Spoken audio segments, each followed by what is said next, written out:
हिसार से निर्दलीय प्रत्याशी के रूप में खड़े अमित ग्रोवर ने गत दिवस पटेल नगर का दौरा किया, जहां पर पंजाबी समाज के लोगों ने अमित ग्रोवर को अपना समर्थन दिया।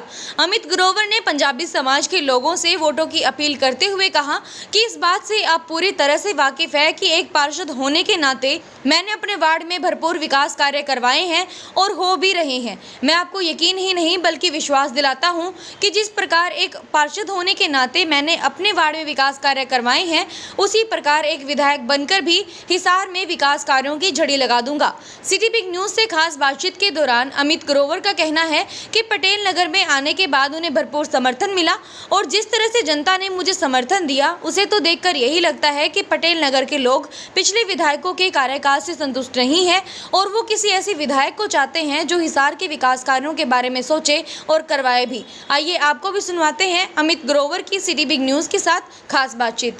अमित जी, जैसे हमने लोगों से बातचीत, लोगों का आपको जैसे बढ़ चढ़ कर लोग समर्थन भी दे रहे हैं, तन मन धन से समर्थन दे रहे हैं। हालांकि कई कहते हैं ठीक है हम देंगे, वोट देंगे, समर्थन देंगे, लेकिन आपके साथ लोग खड़े हैं, लोग अलग अलग इलाके में हम जैसे जा रहे हैं तो लोगों का समर्थन मिल रहा है, तो आपको कैसा लग रहा है? देखिए, लोगों का अपार समर्थन मिल रहा है। जब हमने कैंपेन शुरू किया था उससे पहले मैं काफ़ी बार बता चुका हम लोगों के बीच में गए थे और उन्होंने कहा था कि आप खड़े हो, और आज उस बात को चरितार्थ किया है लोगों ने, क्योंकि जितना अपार जन समर्थन इन लोगों का मिल रहा है मेरे बड़े भाइयों का, और मैं इन्हें अपना मार्गदर्शक कहूँगा। लोगों के तो वर्कर कहते हैं कि वर्कर है हमारे और संगठन है हमारा, तो मेरा तो ये संगठन की जगह परिवार है। ये सब जितना भी पूरा हिसार है और ये मेरे मार्गदर्शक हैं, वर्कर नहीं है, और इन्हीं के मार्गदर्शन में मैं काम कर रहा हूँ और ये लोग मुझे आगे बढ़ा रहे हैं तन मन धन से। ये बिल्कुल सच्चाई है।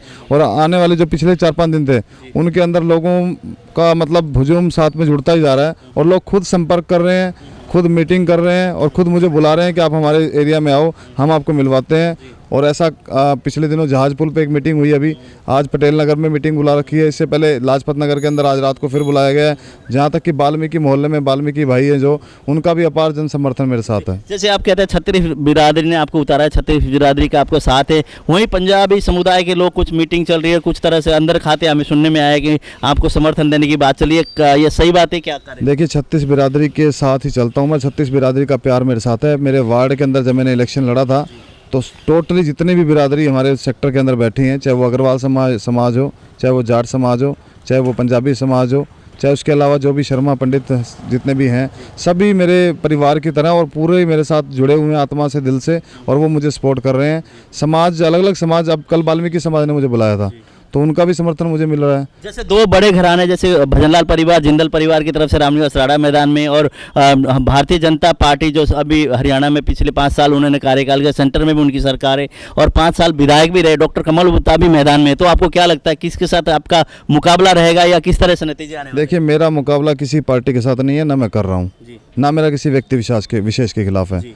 मेरा मुकाबला है जिस व्यक्ति ने काम नहीं किया, हिसार का प्रतिनिधि होने के अपनी जिम्मेवारी को नहीं निभाया, उस कार्य के अगेंस्ट मैं लड़ रहा हूँ इलेक्शन। क्योंकि आप पूरे शहर के अंदर चले जाओ, 90 से 100% लोग, एक भी व्यक्ति ऐसा नहीं मिलता जो उनके कार्यकाल से खुश है। हम लोग उस व्यवस्था को बदलना चाहते हैं, उस जनप्रतिनिधि को बदलना चाहते हैं। मैं पहले भी कह चुका हूँ कि मेरा मुकाबला सिर्फ इस चीज़ से है और मैं इसको सिद्ध करके दिखाऊंगा। जिस हिसाब से लोगों का प्यार मिल रहा है, 24 तारीख को रिजल्ट आएगा और आप जनता के आशीर्वाद से अगर मैं बना तो मैं बताऊंगा कि जनप्रतिनिधि क्या होता है और विधायक का मतलब क्या होता है, उसकी परिभाषा क्या होती है। ये नहीं कि आप कुर्सियों पर बैठ करके, घरों में एसी कमरे में बैठ करके फ़ोन से राजनीति चलाएं।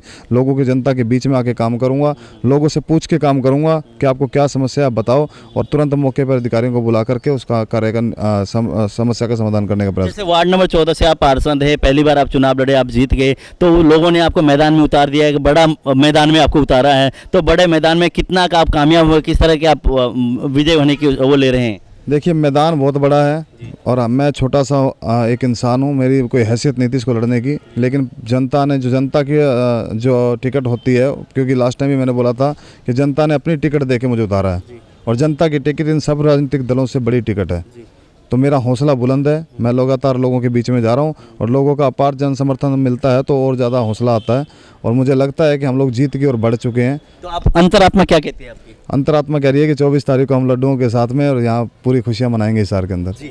जैसे जीतने के बाद आप किस तरह के कार्य करेंगे और किस तरह की योजनाएं लेके आएंगे? देखिए ऐसा है, मेरा पहले भी उद्देश्य ये रहा था कि मैं सामाजिक समाज सेवा के स्तर पर काम कर रहा था, लेकिन जब उसमें एक सीमित इलाके में हम लोग काम कर पा रहे थे और सीमित कुछ लोगों की मदद कर पा रहे थे, लेकिन हमारा जो मकसद है वो एक बड़े स्तर पर, व्यापक स्तर पर ऐसे लोगों की मदद करना है जो गरीब हैं, जिनके सर पर छत नहीं है, जो आर्थिक अभाव के अंदर कारण दम तोड़ देते हैं, दवाई के कारण दम तोड़ देते हैं, जो बच्चे पढ़ नहीं पाते फिर वो अपराध की श्रेणी में चले जाते हैं।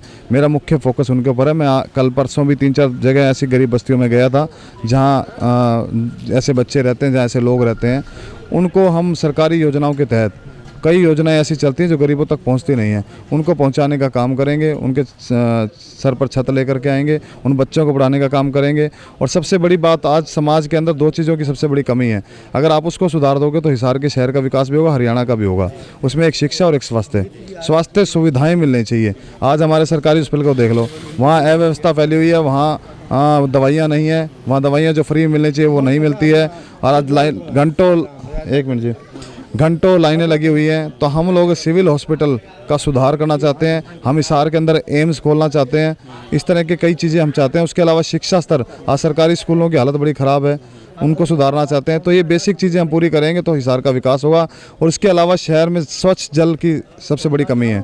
हिसार शहर को पानी मिलना चाहिए बिल्कुल स्वच्छ, आरओ की तरह वाटर होना चाहिए। किस तरीके से हो सकता है उसके लिए हम सोचेंगे, ऐसी योजना लेकर के आएंगे। और सबसे बड़ी समस्या सीवरेज ओवरफ्लो है, आज तक इसका समाधान नहीं हुआ। क्या वो लाइनें कब से डली हुई हैं, वो लीकेज हैं, उसमें पानी की लाइनें डलती हैं। इसको बिठा करके विशेषज्ञों को बुला करके किस तरीके से इसका सुधार हो सकता है, ये भी करना चाहेंगे हम लोग। तो ऐसी बहुत सारी चीज़ें जिससे हिसार का विकास होगा। एक रोड मैप तैयार करना पड़ेगा, उसके लिए बैठ कर के जो विशेषज्ञ हैं, जो बड़े बड़े इंजीनियर हैं, उन लोगों को बिठा करके हम लोग इस पर काम। ये अमित ग्रोवर को इतना विश्वास है कि जनता ने मैदान में उतारी है, जनता के कहने पर ये मैदान में उतरे और जनता का पूरा सहयोग है। और आम जन 36 बिरादरी इनको समर्थन दे रहे हैं। ये कहते हैं कि अगर जनता का जब सहयोग और समर्थन होने के बाद मुझे कोई हरा नहीं सकता और मैं यहाँ हिसार विधानसभा से विजय होऊंगा। मेरे सहयोगी चीनू के साथ मैं रमेश शर्मा, CTV न्यूज़ के लिए।